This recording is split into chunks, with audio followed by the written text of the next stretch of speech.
Olá, meus irmãos e irmãs de Ideal Espírita, vocês amigos e amigas que nos acompanham aqui na página Estação da Luz Espírita, muitíssimo obrigado mesmo pela sua companhia. A nossa página Estação da Luz Espírita não tem fins lucrativos, o objetivo é a divulgação da doutrina espírita. E é por isso que nós reunimos aqui esta sede de matérias espíritas para que possa atender às suas necessidades, estudo, lazer, pesquisa. Você encontra aqui na nossa página Estação da Luz Espírita os livros da codificação, obras suplementares, entrevistas, palestras e os programas da Web Rádio Estação da Luz de Natal e Web Rádio Cristo Consolador de São Paulo. Ou seja, um acervo que atenda às suas necessidades, sem fins lucrativos. O objetivo é a divulgação da doutrina espírita. E agora eu convido você para nos acompanhar na reprodução de mais esse trabalho imperdível. Muito obrigado mesmo pela sua companhia e vamos juntos!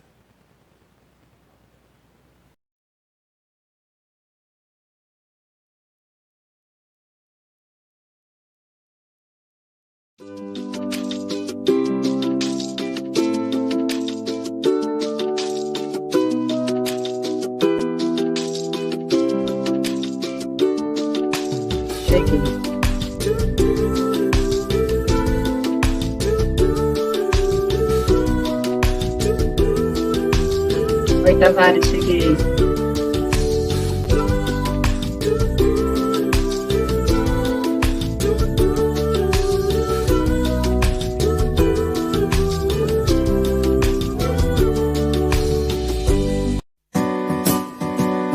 Setembro Amarelo, Web Rádio Estação da Luz.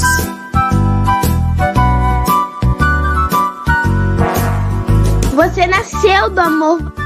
Você nasceu do amor. Você é amado. Você é amado.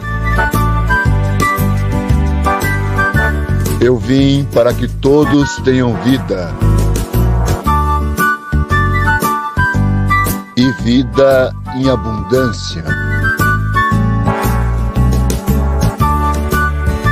Setembro Amarelo, Web Rádio Estação da Luz.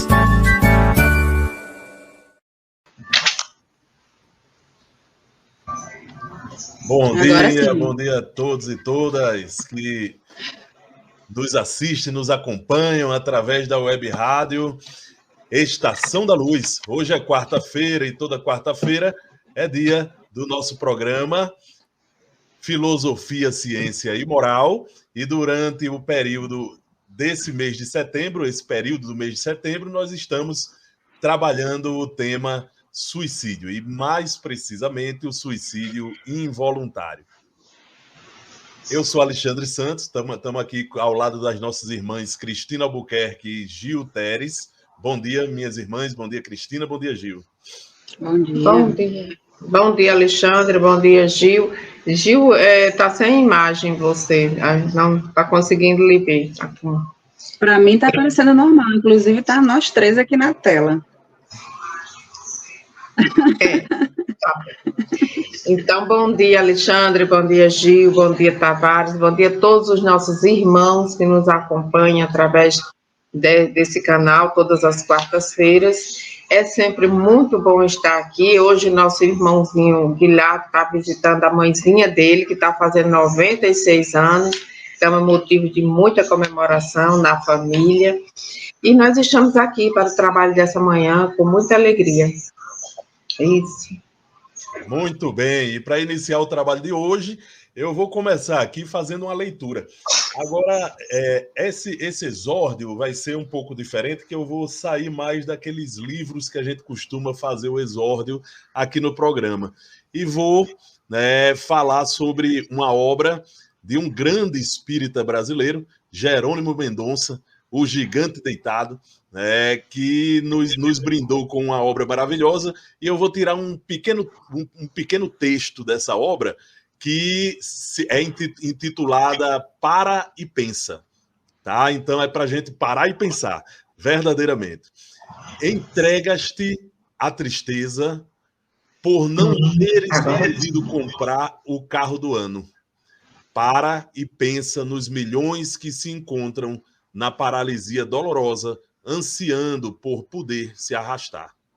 Mergulhas no clima da revolta, porque não podes melhorar o aspecto da casa em que resides. Para e pensa nos milhões que dormem debaixo das pontes abandonados. Encontras-te aborrecido com o trabalho, almejando coisa melhor. Para e pensa nos vários irmãos que não podem levantar a mão para erguer uma flor. Queixas-te comumente da refeição, reclamando contra essa ou aquela iguaria. Para e pensa na multidão de irmãos queridos que revolvem latas de lixo à procura de um pedaço de pão para o estômago atenazado pela fome. Reclamas contra o costureiro que não te entregou a tempo o costume ou o vestido para o Réveillon. Para e pensa nos milhões de irmãos queridos que se vestem de chagas no silêncio dos leprosários. Comentas que o dia é triste, que a paisagem é melancólica. Para e pensa nos inúmeros irmãos muito amados que vivem na noite da cegueira. Choras por leve dor de cabeça que o comprimido alivia. Para e pensa nas centenas de irmãos guardados pelo sanatório no clima da loucura total. Para e pensa, coração amigo, que o próprio Jesus, o nosso Mestre e Senhor, não caminhou na terra por avenidas de flores. Levanta-te agora para seres mais útil. Eita, essa é uma mensagem maravilhosa que serve para iniciar. Olha aí o nosso grande gigante deitado, o Jerônimo Mendonça, que não teve paralisia, não teve cegueira, não teve doença nenhuma que impedisse ele de ser um dos maiores oradores espíritas que esse país já viu. Então, essas palavras vindas de Jerônimo Mendonça ganham uma força descomunal e servem para chacoalhar a gente que vive reclamando da vida e reclamando dos nossos problemas que muitas vezes são tão pequenininhos.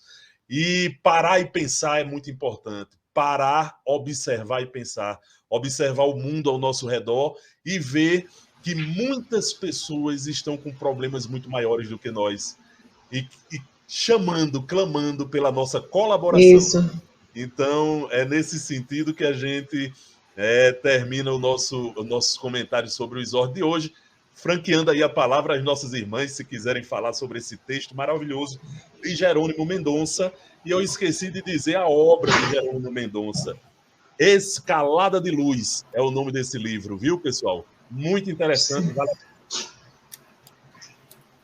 Ele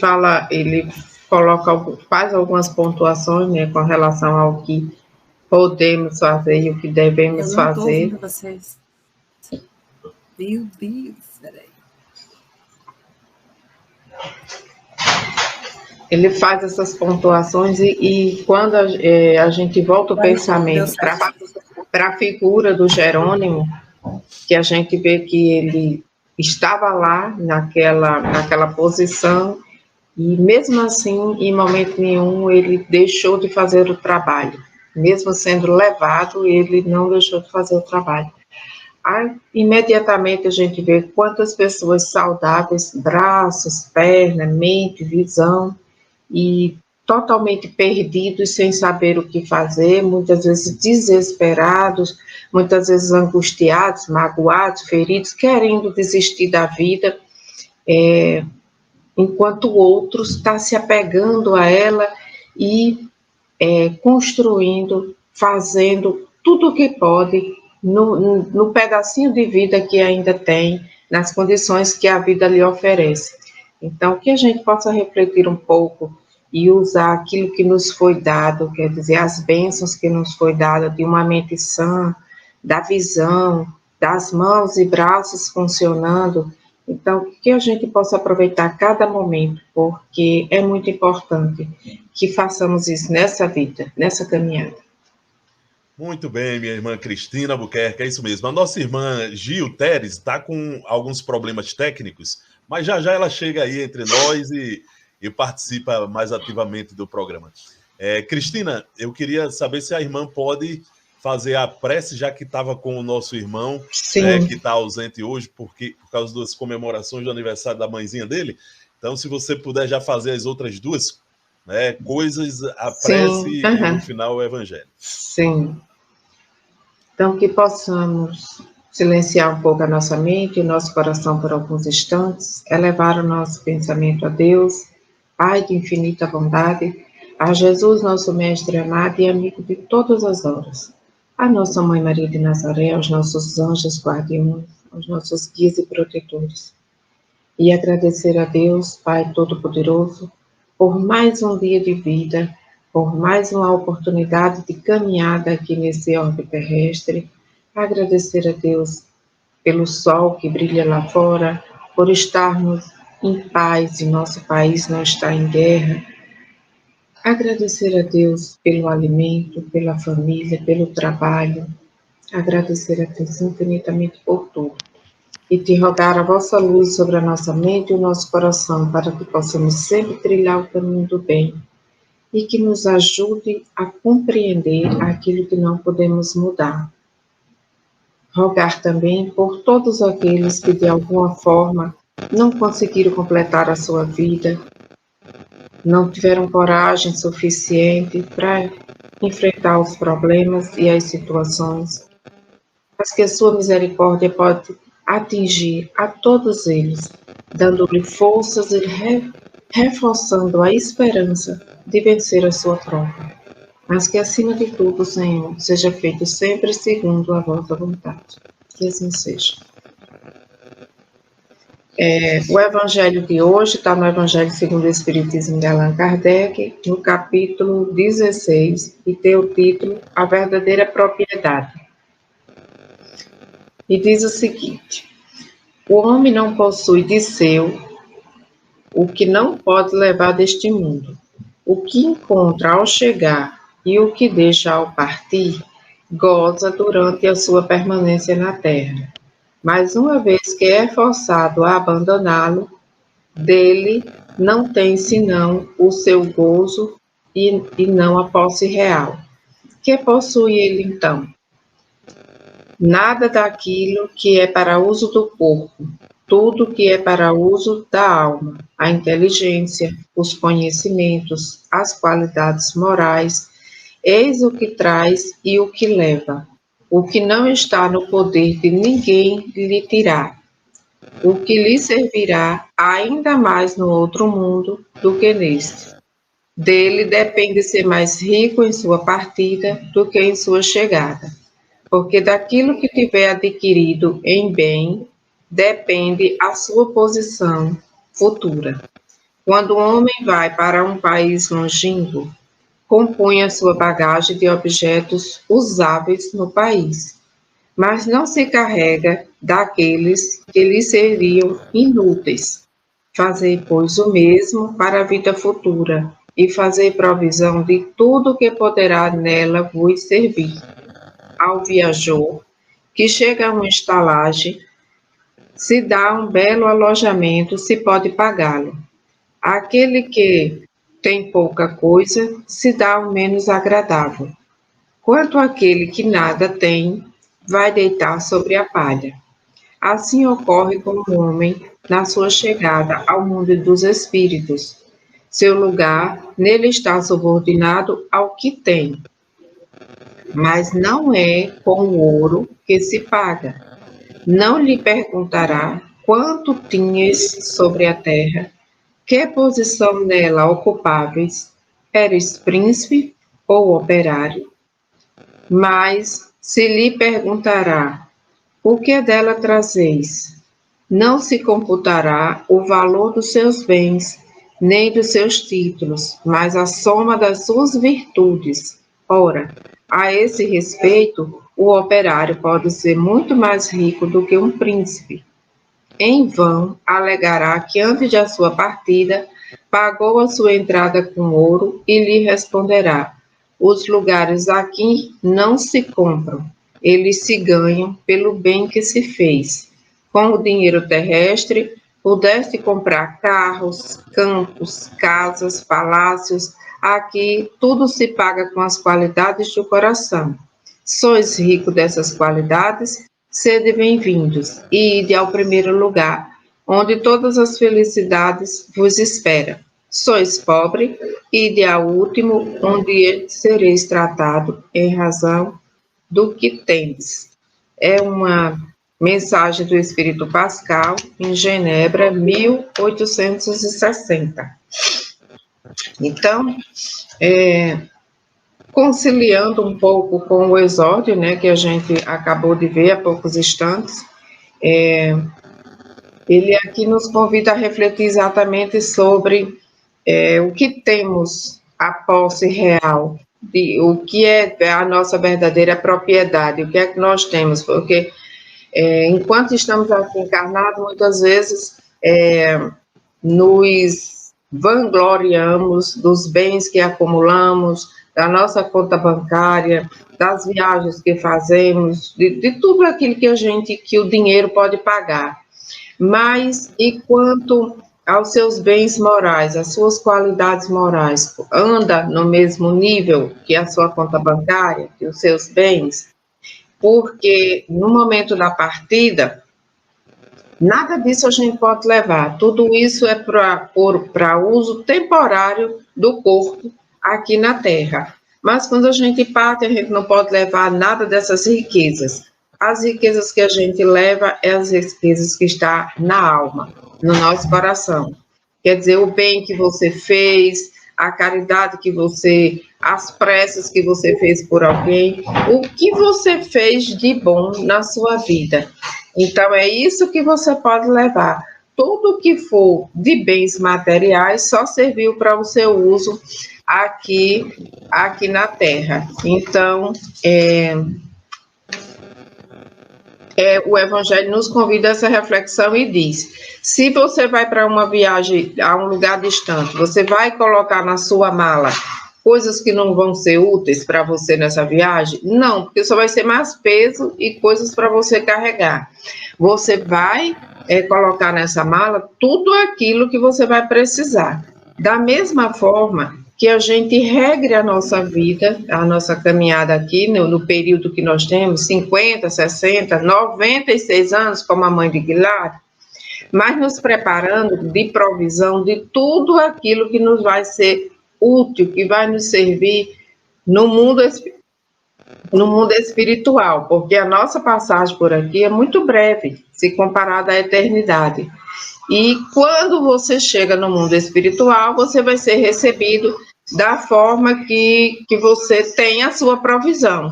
Se você tem muito, vai para um lugar muito, muito importante, né? Você vai para um lugar bom. Se você tem pouco, mais ou menos, você também vai para um lugarzinho mais ou menos.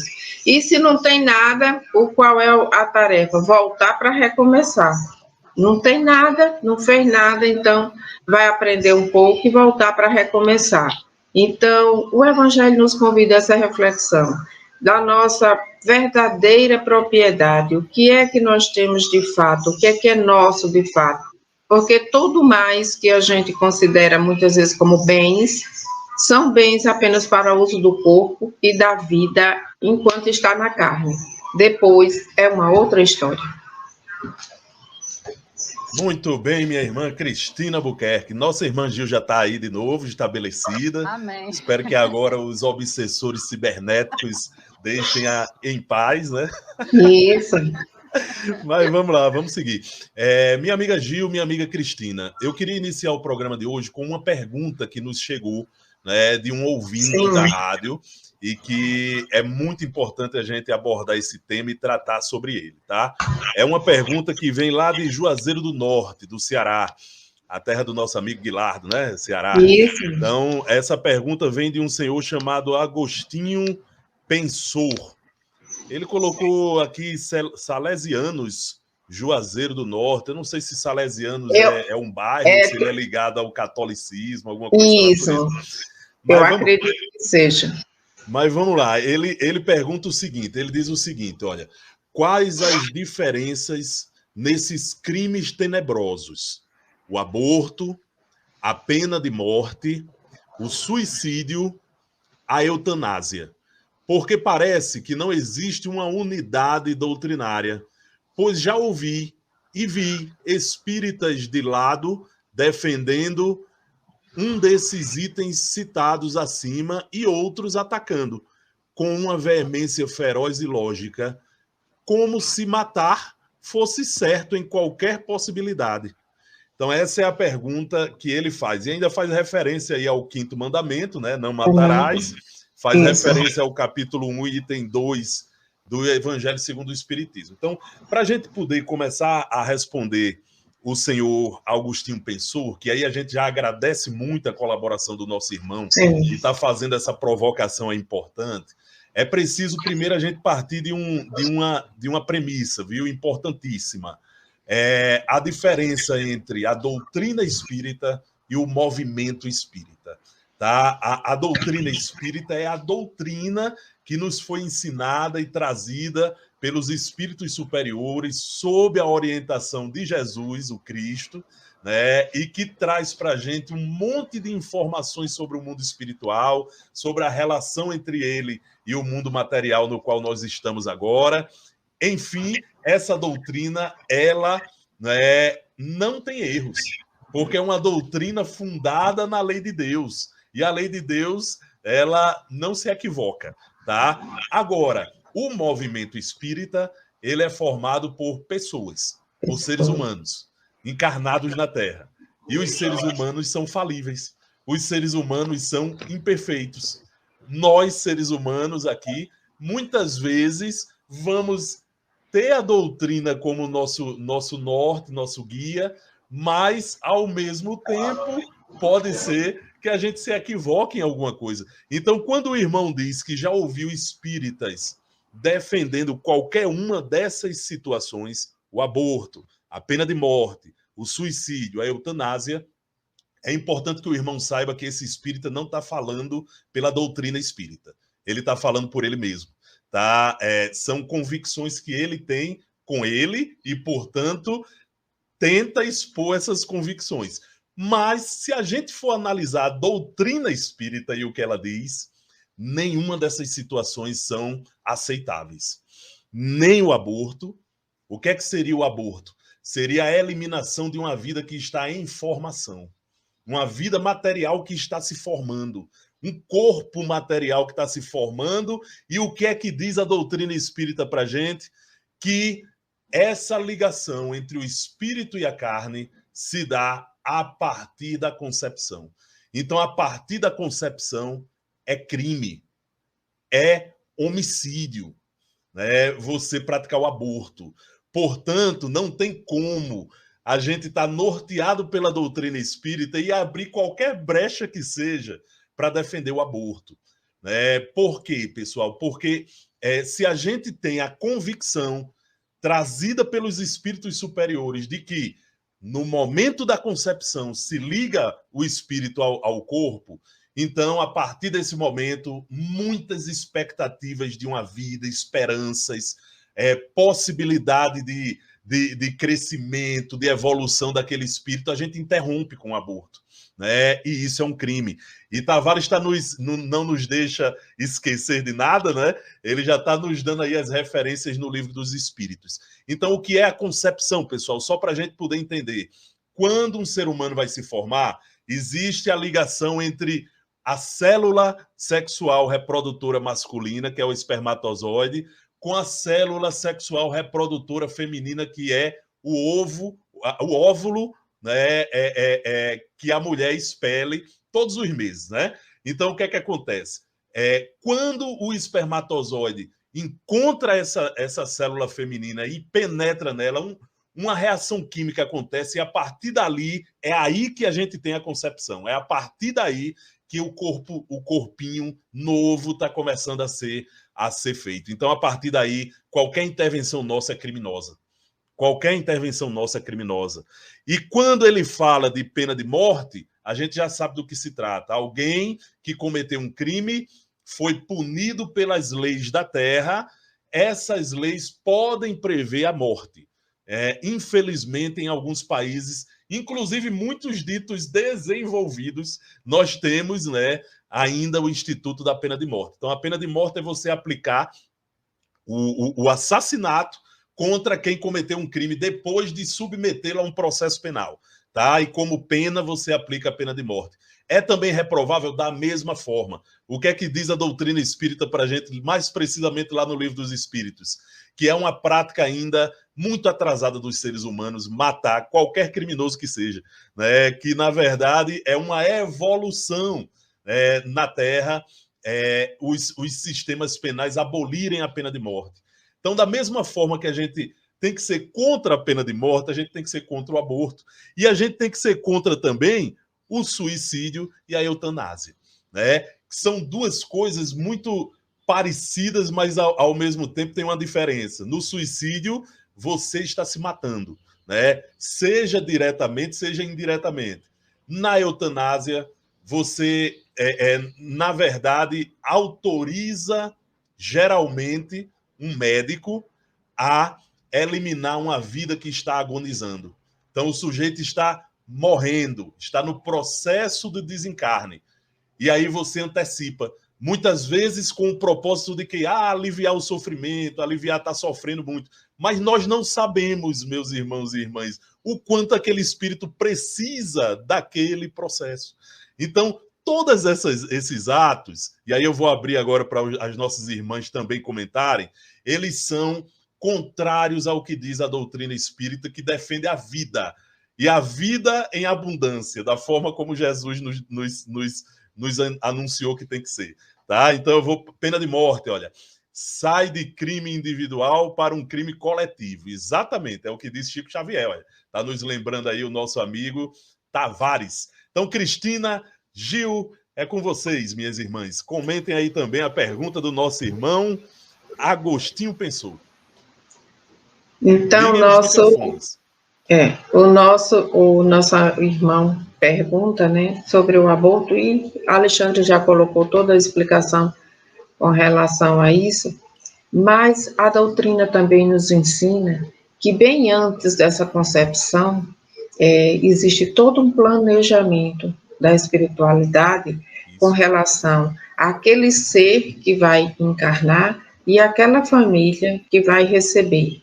Então, existe todo um planejamento para que aquela vida venha ao mundo. E no momento que se interrompe isso, você está também interrompendo aqueles planos que foram traçados para aquele espírito naquele momento. E, o espírito agora vai ficar perdido, o que é que vai acontecer? Não, ele vai retornar e vai ter um novo recomeço, uma nova oportunidade, um novo planejamento para que aconteça isso. Mas é contra as leis do universo, é contra as leis de Deus que a gente, pelas nossas mãos, pela nossa consciência, interrompa essa vida, interrompa esse planejamento. Isso vai trazer grandes consequências na vida do espírito e na vida das pessoas que optaram por essa situação, né, pelo aborto. Então, que possamos pensar, que possamos refletir sobre tudo isso e nunca falar assim abertamente que é a favor do aborto, porque, como Alexandre bem colocou, não é a posição da doutrina espírita e eu acredito que de nenhuma religião, mas é a opinião pessoal de alguém que faz parte da doutrina e que faz parte dessa religião. É uma posição pessoal que ele coloca naquele momento, mas que nunca deveria se colocar isso abertamente, porque nós sabemos que desde que o mundo é mundo, que essas situações acontecem, e para a evolução do nosso planeta e a evolução de cada um, é necessário que a gente vá construindo diferente, que a gente vá eliminando essas coisas, a pena de morte, como bem Alexandre falou, o aborto, a eutanásia, o suicídio, que ainda nós estamos no Setembro Amarelo, um mês dedicado a essa reflexão, que a gente possa, de alguma forma, criar mecanismos de de orientar para que isso deixe de acontecer, ou se acontecer, seja o mínimo possível na nossa existência, no nosso planeta. É isso. Minha irmã Gil, tem algo a falar sobre esses temas?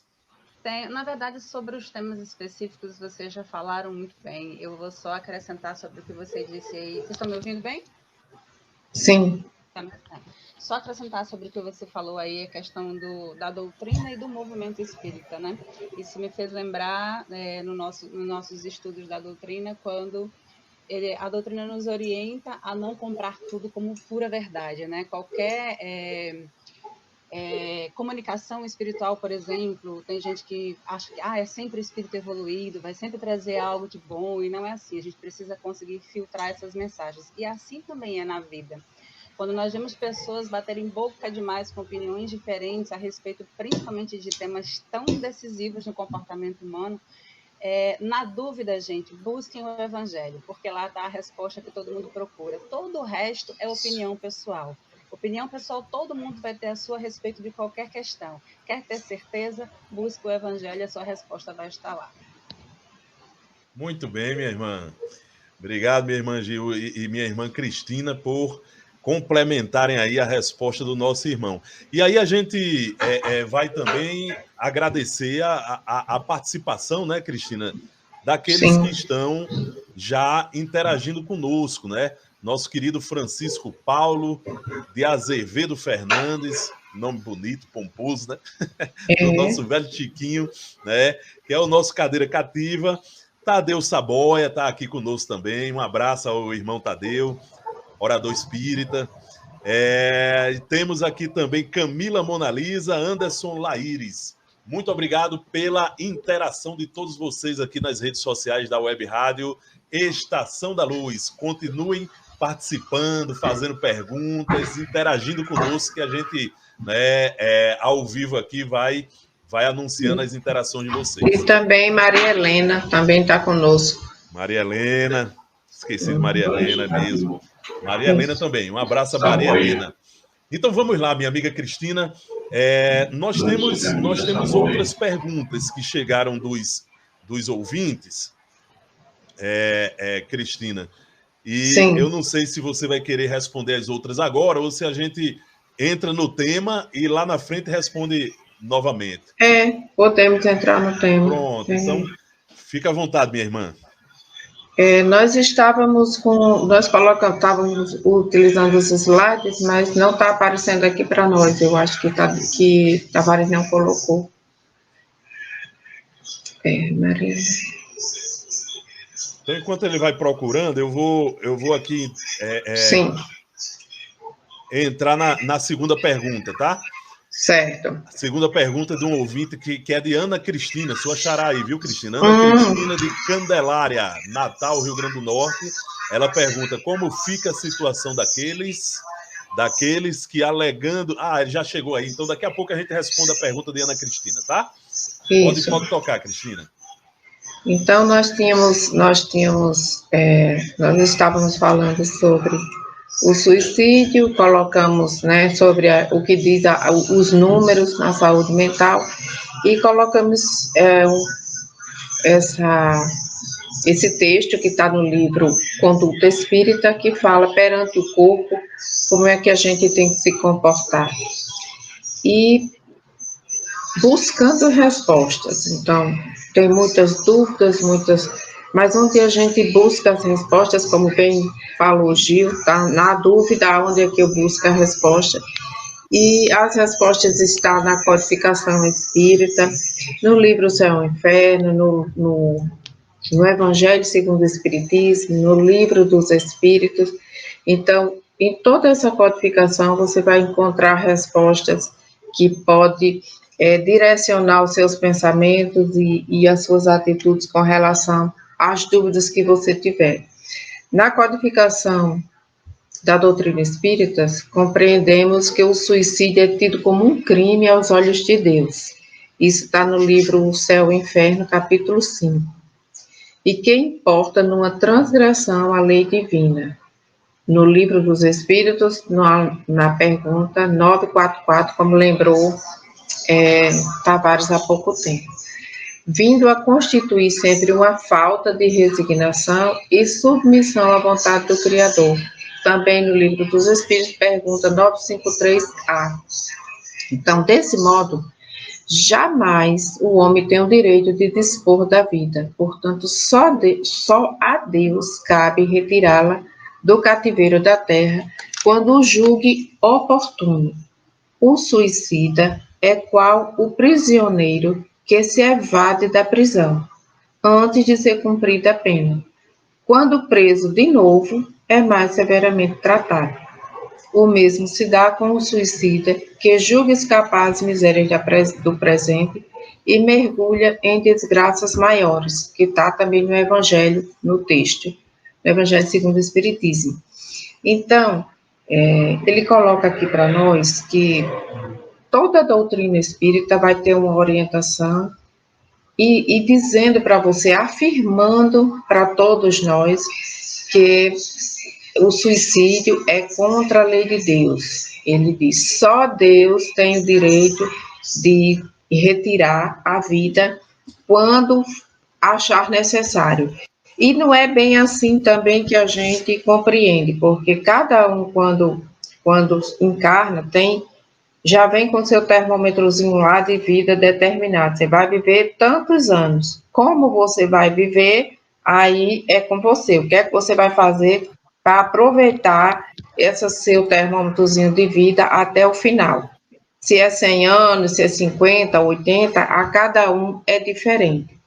E quando nós cuidamos do corpo, da mente, uma boa alimentação, nós vamos aproveitar bastante esse termômetro. Mas ao longo do caminho, muitas vezes adquirimos vícios, muitas vezes de medicamento, outras vezes do alcoolismo, ou mesmo alimentar, e vamos minimizando esse nosso termômetro, criando situações que vai minimizar a nossa saúde. E quando isso acontece, mas eu só comia bastante, eu tinha vontade, eu tinha muito apetite, mas nós devemos nos alimentar para viver, e não viver para nos alimentar. Então, tudo que você faz em excesso é algo que vai lhe prejudicar, que vai prejudicar o seu corpo. Então, passa aí a ser um suicídio involuntário. Você não tinha intenção de se matar, mas estava se matando aos poucos a cada dia, com medicamento, com uma bebida, com uma comida, com os maus hábitos que muitas vezes a gente adquire. E como o próprio texto diz aqui para a gente, o suicida é qual um prisioneiro que foge da prisão. Nós estamos aqui para cumprir a nossa prova, vamos dizer, de 80 anos. Mas eu já estou cansado de viver e não vejo sentido na minha vida, quero abreviar e acabo cometendo suicídio. É a mesma coisa de um prisioneiro que foi lá, teve sua pena decretada de 20 anos, 30 anos, e ele foge da prisão. Quais são as consequências para esse prisioneiro quando ele é recapturado? As consequências são mais severas, a pena vai ser maior, vai ter acúmulo de situações para ele. Da mesma forma para nós, quando desencarnamos através do suicídio, até conseguirmos nos encontrar, passar pela perturbação, nos encontrar e conseguir sair dessa situação, é muito penoso. Não vale a pena.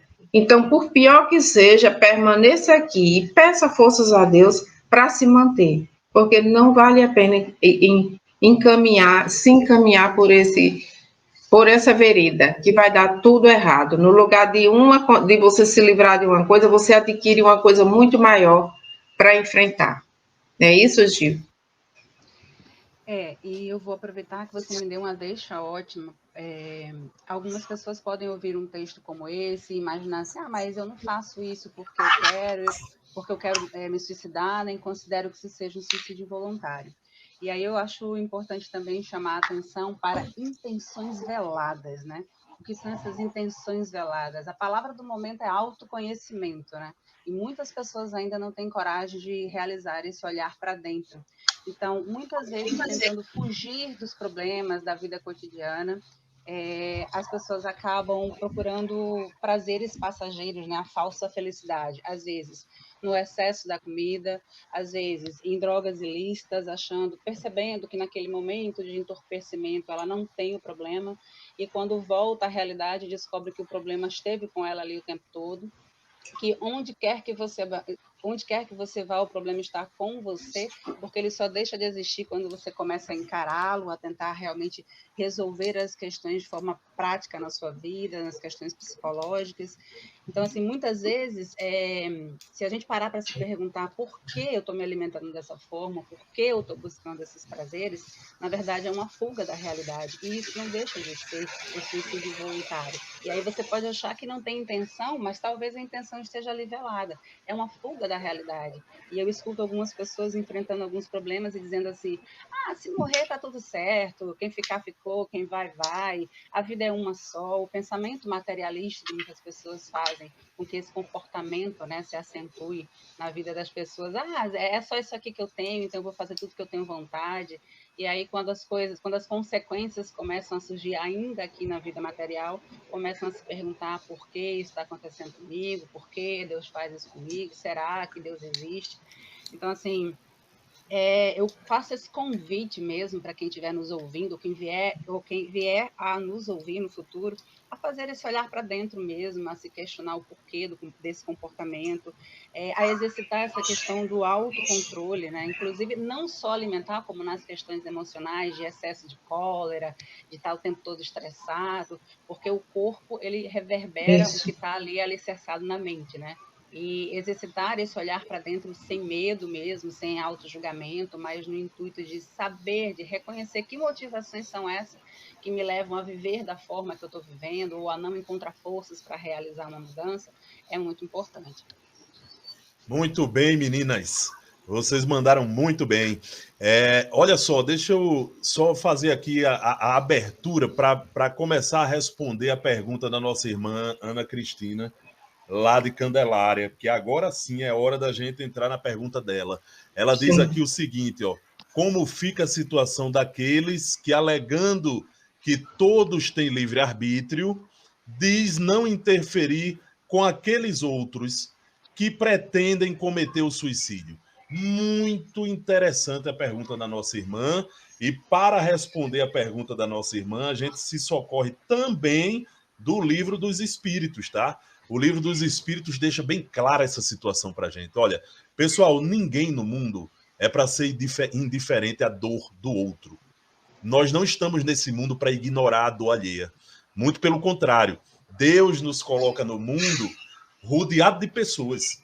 Não é à toa que ele faz isso. É porque ele quer que a gente não viva uma vida solitária de insulamento, né? Mas que a gente viva uma vida compartilhando com os outros as nossas situações, ajudando quando é necessário, levantando a moral de quem está com a moral baixa, né? Ajudando alguém que está num caminho errado a se encontrar e entrar num caminho mais correto, mais certo, tá? Então, Gil foi muito feliz quando falou que muitas pessoas não têm a compreensão do que estão fazendo. Justamente por isso que a gente chama de suicídio involuntário. Justamente por isso, porque não tem essa consciência de que está se matando. Olha, quem primeiro falou de suicídio involuntário para a gente foi o Livro dos Espíritos, quando Allan Kardec faz uma pergunta lá, e eles dizem, aqueles que cometem o suicídio voluntariamente, isso chama a atenção de Kardec. Até então, ninguém tinha falado de suicídio involuntário no mundo, né? E aí Kardec olha aquilo e diz, não, peraí, quer dizer que tem suicídio que não é voluntário? E ele vai dar um exemplo, o espírito que está se comunicando com ele naquele momento. Sim, um exemplo é o louco que se mata, né? O louco, o sujeito que está com alguma doença mental, que perdeu o senso da realidade, ele pode se matar, muitas vezes, sem ter vontade de se matar, mas em consequência da própria loucura, né? Em consequência da própria doença. Né? Por exemplo, eu conheço um caso de um rapaz que, com esquizofrenia, pulou de cima de um prédio, né, achando, né, que, tendo uma alucinação, e achando que pulando daquele prédio ele estava, né, ele ia voar. Ele achava que tinha adquirido asas e que ia voar, né? Então acabou morrendo. Foi a loucura que levou esse sujeito à morte, né? E aí é importante demais que nesse caso a gente pense. Quer dizer que essa pessoa vivia isolada no mundo, a pessoa que se suicidou? Não. A pessoa que se suicida, gente, ela está em convivência com muita gente. Agora, cuidado, porque existe, já que a gente está falando de suicídio involuntário, no momento em que a gente esclarece alguém do caminho que ele está seguindo de um suicídio involuntário e ele já toma consciência disso, aí a partir daí, meu amigo e minha amiga, não é mais suicídio involuntário, não. A partir daí ele tomou consciência e passa a ser um suicídio voluntário. Então, se eu estou vendo Gil, Cristina, meu amigo e minha amiga ouvinte, se eu estou vendo que alguém está se matando por desregramentos na alimentação e eu tenho consciência disso, eu posso chegar para essa pessoa e dizer, meu amigo, você é diabético. O médico lhe proibiu de comer açúcar. Mas aí você continua comendo açúcar. Aí, não, mas é porque eu achava que o açúcar demerara podia. Ah, eu achava que o açúcar mascavo podia. Mas aí você esclarece naquele momento. Não pode, meu amigo, é açúcar da mesma forma. Vai lhe prejudicar da mesma maneira. A partir daí, ele tomou consciência. Se ele continuar tomando o café dele com o açúcar demerara, se ele continuar tomando o café dele com o açúcar mascavo, aí ele está tendo consciência de que está se matando. Né? Ele está tendo consciência. Então, a consciência é que vai dizer se o sujeito cometeu o suicídio voluntariamente ou involuntariamente. E aí, quando a gente vai para a obra espírita, a gente encontra Chico Xavier psicografando o livro Nosso Lar. E ali ficou tudo muito claro. Quando André Luiz conta a saga dele, da desencarnação, até o momento em que ele se tocou, se levantou e se tornou esse grande comunicador do mundo espiritual, né? André Luiz funcionou como uma espécie de repórter do mundo espiritual, trazendo notícias bem amarradas do mundo espiritual que acabam comprovando tudo aquilo que a gente aprende lá no Livro dos Espíritos, por exemplo. E André Luiz nos conta que quando ele se suicidou, quando ele desencarnou, uma das coisas que mais incomodava ele eram espíritos que ficavam andando atrás dele, chamando ele de suicida. Suicida, suicida. E, de repente, ele depois foi resgatado e lá na colônia Nosso Lar, né, ele recebe a visita do médico, né, o médico espiritual, que chega até ele e diz, é uma pena você ter vindo pelo suicídio. E ali ele fica transtornado. Não, mas peraí, eu lutei contra a morte, eu lutei contra o câncer, eu lutei naquela cirurgia que eu fui submetido, que foi a cirurgia que levou ele à morte. Eu tentei de tudo garantir a minha vida e, de repente, me chamavam de suicida. Você está aí agora me chamando de suicida também. E aí é quando tudo se esclarece, meu amigo. Porque André Luiz era um grande médico brasileiro, mas ele era alcoólatra. Ele vivia bebendo, por exemplo. E isso foi minando as energias dele. E aí depois o próprio médico diz, e você já se esqueceu da sífilis? Você já se esqueceu das bebidas? Das noitadas? Né? Então tudo isso fez com que ele se suicidasse sem perceber, gente. E essa é a história de muita gente no mundo, infelizmente, que desencarna, né, antecipando a volta ao mundo espiritual, porque gastou mais do que o normal as suas energias vitais, e isso é suicídio. Isso mesmo. Alexandre, como a doutrina espírita é maravilhosa, né? Lá no livro dos Espíritos, né, na questão 799, fala justamente que a maior contribuição da doutrina espírita para a sociedade, de modo geral, para a humanidade, é justamente destruir o materialismo, né? Esse olhar de é só isso aqui que tem, então eu posso tudo, não preciso me preocupar com o futuro. E aí, eu posso me matar que resolva os problemas. Exatamente. E aí você me fez lembrar de um relato que eu ouvi essa semana, nada por coincidência, né? De uma pessoa falando que o marido teve um câncer de intestino. Ele tinha uma vida muito desregrada, de forma alimentar, de bebidas alcoólicas em excesso, enfim. E ele teve um câncer, ele levou 2 anos fazendo esse tratamento e se recuperou, né? Teve a bênção da recuperação. Quantas pessoas lutam contra um câncer hoje em dia? E a gente sempre espera que essas pessoas que passam por problemas assim, que elas saiam desse problema com outro olhar para a vida, né? Valorizando o tempo que tem em família, com os amigos e etc. E ele voltou pior do que era antes. Ele voltou na crença de que ele agora deve fazer tudo que ele tem vontade, porque a vida pode acabar a qualquer momento. E isso inclui, inclusive, abrir mão de um tempo de qualidade com os filhos, com a esposa. Então, olha só o preço que isso vai custar para a vida dessa pessoa que tem um olhar completamente materialista, né? Que não acredita que há algo depois, não acredita na vida espiritual. Isso é muito sério. Não compreende ele que passou por esse problema, porque tem alguma coisa errada aí na sua vida, meu amigo. Vamos consertar. E passou 2 anos de tratamento para que ele pudesse pensar, repensar o que estava fazendo de errado e pudesse consertar. Teve a oportunidade de um recomeço e desperdiça. E assim são tantas outras pessoas, porque não compreende que o tempo que você está ali no leito, deitadinho, descansando, é exatamente o tempinho para você refletir e ver aonde foi que está cometendo as falhas. E a oportunidade está sendo dada para um novo recomeço. Mas muitas vezes a gente não interpreta dessa forma. O que acontece na maioria das vezes é, por que comigo? O que foi que eu fiz para merecer isso? Eu não devia estar aqui. Tanta gente na praia a essa hora tomando sol e cerveja e eu aqui com essa doença tomando medicamento na veia. É assim que a gente pensa. Exatamente. E voltando aí para a pergunta de Ana Cristina, viu, Cristina, sua xará? Olha só, ela pergunta sobre a indiferença que as pessoas têm, muitas vezes, por entender que a pessoa tem que passar pelas provações e tem o livre-arbítrio dela e pode se matar. Gente, isso, infelizmente, é um pensamento que ainda assalta a cabeça de muita gente, inclusive pessoas esclarecidas, né, que bebem da fonte do espiritismo, mas como disse aí Cristina, é uma falta de caridade tremenda, é uma baita falta de caridade, gente. Eu não posso ver uma pessoa se desgraçando e simplesmente me omitir. Olha só, e ainda, viu, Ana Cristina, você que fez a pergunta aí de Candelária, da nossa cidade natal, eu estou aqui em Brasília, sofrendo o calor maior do mundo, mas lembrando dessa brisazinha aí de Natal, né, que não nos faz sofrer tanto. Mas olha só, aqui no Livro dos Espíritos, na questão 946,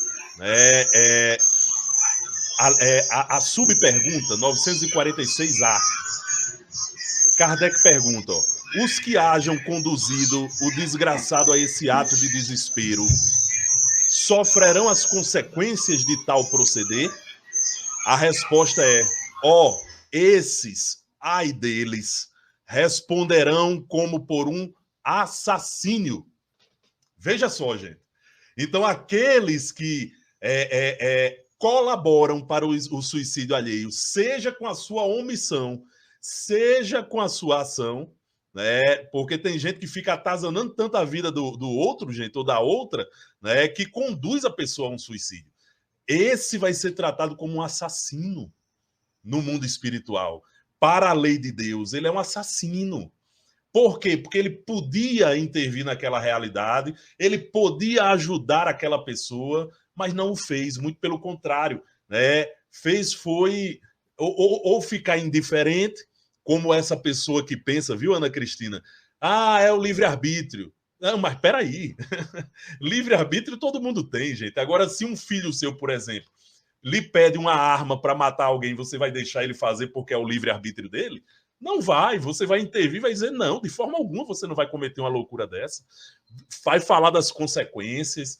Então, nós espíritas temos muito a contribuir com as pessoas que estão passando depressões, estão passando situações de desgosto da vida, e que estão precisando de uma ajuda para sair desse pensamento suicida, apresentando para ele a doutrina espírita, A doutrina espírita que é um preservativo para o suicídio e para a loucura, como está dito lá no Evangelho segundo o Espiritismo. A doutrina espírita é um preservativo do suicídio e da loucura. Porque depois que você aprende tudo que aprende com a doutrina espírita, é muito difícil você ainda guardar a vontade, né, forte de se matar. Você pensa 2 vezes, 3, 4, 5 vezes antes de fazer isso. Por quê? Porque você vai ter, por exemplo, um livro como O Céu e o Inferno, que vai mostrar lá os suicidas voltando e dizendo o que é que aconteceu com eles.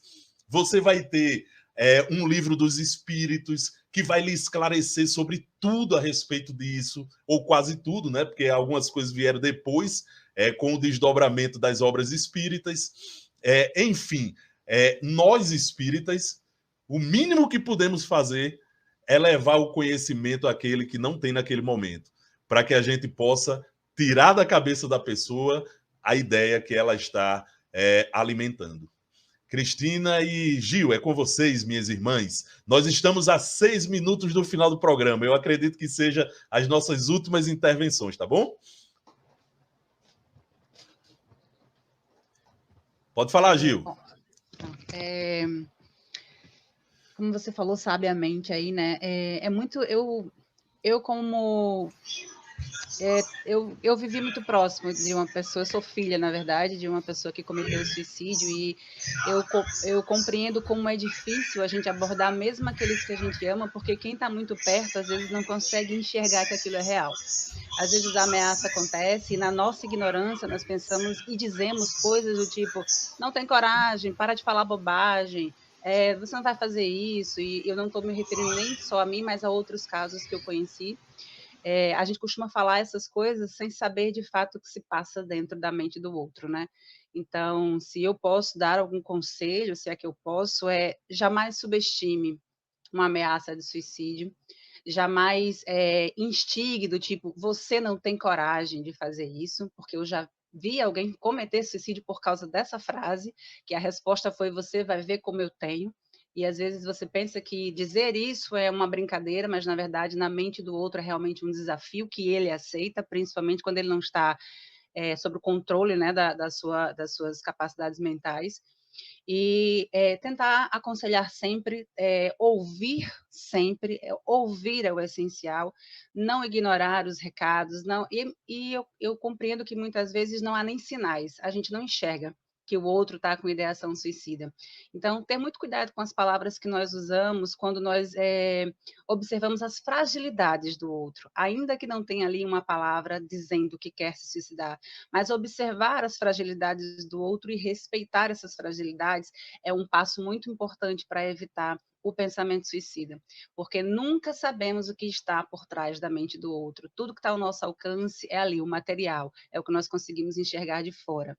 Então, tentar ajudar sempre da sua maneira, sem também se sentir culpado se a sua tentativa se transformar num fracasso, porque, como o Alexandre falou, no final, sendo consciente ou não, a escolha, se é que pode chamar de escolha, não encontro outra palavra no momento, acaba sendo do outro, e isso às vezes acontece quando você não está perto, quando você não está atento, quando você não está acreditando. Então, enfim, não sentir culpa quando as suas tentativas resultarem em fracasso, mas respeitar sempre, tentar sempre e jamais ignorar os sinais, por menor que seja, que vocês vejam, sejam de pessoas que você ama, sejam de pessoas que você não convivem tanto, mas que está ali na sua presença, como algumas vezes a gente consegue sentir a tristeza do outro e ignora, né? E às vezes só é você chegar e dizer: oi, meu irmão, tá tudo bem com você? Você está precisando de alguma coisa? Você quer conversar? Às vezes só isso faz uma diferença imensa na vida de alguém. Depois dessa, eu não tenho mais nem o que falar, tá? A sua mensagem foi muito forte, viu, minha irmã? Isso. Obrigado, eu lhe agradeço muito por isso. Cristina. E muitas vezes a gente vê uma pessoa doente, está internada já há algum tempo, já sofreu bastante, os braços já estão bastante machucados, de agulhas, de esparadrapo, tentando segurar aquelas agulhas ali, e ele chega e recebe as visitas, as pessoas animam, conversam, mas chega um dia que você não vê mais a esperança nos olhos daquele paciente, daquela pessoa, daquele parente que está lá internado, e você vê ele desistindo, ele perdendo a esperança de sarar, e ele começa a trabalhar contra ele mesmo, além de perder a esperança, na hora que é para tomar o medicamento, ele fecha a boca, trava a boca, não recusa tomar o medicamento,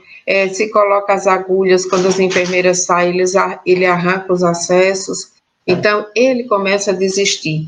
E é muito difícil para nós conseguirmos acompanhar, ver ele desistindo, muitas vezes quando já estava a um passo de sarar, porque muitas vezes você está bem doente e de uma hora para outra você melhora. Então, a um passo de sarar, ou talvez faltava um pouco tempo para que ele também pudesse desencarnar, mas ele desiste por conta própria. E aí vai ter consequências gravíssimas no seu desencarne, porque aquele tempinho que faltava vai trazer um tempo muito longo para ele poder se recuperar. Então, que possamos também estar atentos e procurar a melhor forma possível de levar a esperança àquele que está enfrentando a dor, a dificuldade, para que ele, através da doutrina, dos conhecimentos que a gente tem na doutrina, esclarecendo sobre essas consequências. Então, que possamos fazer a nossa tarefa e nunca desistir da caridade. Muito bem, minha amiga Cristina. Eu vou aqui agradecer a presença da nossa irmã Gil Teres, que está aqui conosco. Nós estamos nos encaminhando para o fim do nosso programa de hoje. Agradecer muito a nossa irmã, trouxe mensagem muito forte, muito importante para todos nós nesse momento. Agradecer aí também a nossa irmã abnegada Cristina, que está aí toda quarta-feira com a gente aqui, né? Quando quase nunca falta, né? E já repassar a palavra para a Cristina para que ela possa encerrar o programa de hoje. Não sei se Tavares quer trazer algum recado da rádio. Bom dia, meu amigo. Você acabou de ler o meu pensamento. Eu não queria dar um recado, não. Eu queria fazer uma pergunta a Gil. Qual foi o sentimento quando você viu sua mãe suicida? E agora, tempos passados, já com conhecimento da doutrina espírita, quais os sentimentos que norteou aquele momento em que você encontrou e esse momento que você está agora, já dentro do espiritismo? Você poderia nos falar desses sentimentos, por gentileza, querida? Eu até agradeço a sua pergunta, eu acho importante demais falar sobre isso. E no início eu não conseguia falar, mas hoje eu já consigo falar sobre isso, porque eu compreendo que essa experiência pode servir para muitas pessoas, né, a nível orientador. Quando isso aconteceu, eu estudava doutrina há 2 anos, mas eu não tinha um conhecimento mais aprofundado. Era como você ler um livro que você vai conhecendo e a prática vai sendo tipo, depois eu faço, daqui a pouco eu coloco em prática.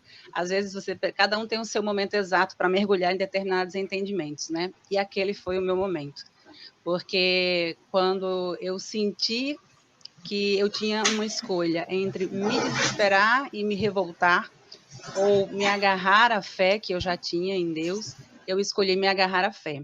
E eu lembro muito nitidamente, é um momento que sempre vem à mente quando eu falo sobre isso, eu de joelhos no meu quarto, ao lado da minha cama, e eu chorava compulsivamente. E eu só dizia para Deus, eu não entendo, ela não merecia esse fim, mas eu sei que tudo está em tuas mãos. Desculpa. E assim, ter um pouco do conhecimento da doutrina espírita me fez ganhar forças e me fez ter um desejo imenso de mergulhar mais ainda nessa compreensão do que traz o espiritismo, porque eu queria saber onde ela estava, eu queria saber o que aconteceria com ela, e eu queria saber qual seria a minha melhor postura diante desse acontecimento, para que de forma alguma eu pudesse fazer mal a ela de longe, com o meu sofrimento, com os meus questionamentos, com os meus chamamentos, né? E a doutrina espírita me deu todos esses subsídios, né? Quando eu comecei a compreender que cada caso é um caso, quando eu comecei a compreender que minha mãe amava a vida e ela só fez aquilo porque realmente estava fora de si, nas questões psicológicas, ela tinha depressão profunda. Quando eu comecei a trabalhar as questões de culpa, porque a gente se cobre de culpas que não existem, na verdade, mas a gente, no início é isso que acontece. Então, hoje eu decidi levar o pouco do conhecimento que a gente vai angariando a respeito da doutrina nas palestras que eu vou fazendo pouco a pouco por aí, porque eu descobri que a doutrina espírita é muito mais do que ter contato com os espíritos, é muito mais do que fenômenos, né, que as pessoas buscam. A doutrina espírita, o seu maior poder está na sua filosofia, na sua capacidade de trazer para a gente a orientação que a gente precisa, de nos dar base para o autoconhecimento, para o autodesenvolvimento, para o autoaperfeiçoamento, pelo amor, descobrir o que é o amor de verdade, o que é o amor ao próximo, o que é amar a Deus, como esse exercício faz da gente alguém melhor, tão melhor capaz de afetar os outros que estão à nossa volta de diversas maneiras. Então, eu sou muito grata. Eu sei que tudo tem uma razão de ser. Eu já tive minhas comprovações de que minha mãe está bem, de que ela está estudando, de que ela está evoluindo, e isso me fortaleceu bastante. É outra coisa que a doutrina nos traz, né? Esse alívio por saber que a vida continua e por saber que, acima de tudo, Deus é justo. Deus nos julga pela nossa intenção, pelo que está no nosso coração. E minha mãe era uma mulher maravilhosa. Deus não daria a ela outra coisa, além de oportunidade de seguir crescendo, tanto para ela como para nós que ficamos aqui, porque eu vejo essa ação de Deus e essa oportunidade de Deus todos os dias na minha vida e na vida dos meus familiares. Eu sou muito grata por, em meio a tudo isso, Deus trazer para a minha vida a doutrina espírita. Que maravilha, minha irmã. Que exemplo de vida forte esse, viu? Isso. E nós somos muito felizes de ter você na nossa companhia, no nosso grupo de estudos, nos fortalecendo também. Aliás, eu vou aproveitar a sua fala, Cristina, bem rapidinho, e agradecer mesmo a Casa de Caridade Chico Xavier, né, que vocês estão aí representando a casa. Nós estamos, né? Que nós somos de lá. Vocês me receberam desde o início, vocês me orientaram e me orientam até hoje, então é a minha segunda casa hoje e também sou muito grata a Deus por ter me encaminhado até vocês. E muito obrigada por tudo, por vocês na minha vida. Nós é que agradecemos. Então, nós agradecemos a presença de todos que estiveram conosco hoje, Maria Helena, Francisco Paulo, Tadeu Saboia, que é palestrante lá da nossa casa, Camila Monalisa. Fazer aqui, reiterar aqui, viu, um convite a Tadeu, que eu já tinha feito esse convite pessoalmente, estou fazendo agora ao vivo aqui, viu, Tadeu? Para você participar de um programa aqui com a gente. Isso. Camila Monalisa, Anderson Laíris, Maria José Olímpio Cabral, Ilza Godinho, Cátia Pereira, e todos os que nos ouviram ou vão nos ouvir, mas não se identificaram. Possamos encerrar o nosso programa de hoje fazendo a nossa prece. Que possamos elevar o nosso pensamento a Deus, Pai de infinita bondade, e agradecer infinitamente pelo dia de hoje e por todos os dias que ainda vamos estar aqui nessa caminhada. Agradecer a Deus por todas as oportunidades que nos permite, por todo o conhecimento que nos é dado, agradecer a Deus infinitamente por tudo e rogar que ilumine sempre a nossa mente e o nosso coração, para que possamos aproveitar aquilo que nos é dado, compreender e colocar em prática todo o ensinamento que nos é dado através dos evangelhos e da missão de Jesus aqui no nosso planeta. Agradecer a Deus infinitamente por tudo. Rogar sempre por todos aqueles que, de alguma forma, não conseguiram cumprir a sua vida, fracassaram por algum motivo. Que Deus, em sua infinita misericórdia, possa ajudar, lhe dando fé e esperança para vencer a prova da qual escolheram. Agradecer a todos que estiveram conosco no dia de hoje, e rogando a Deus, Pai de infinita misericórdia, que abençoe a todos nós. E que seja feito sempre segundo a vossa vontade. Que assim seja. Uma boa semana para todos e até Um beijo a todos, abraço, até a próxima.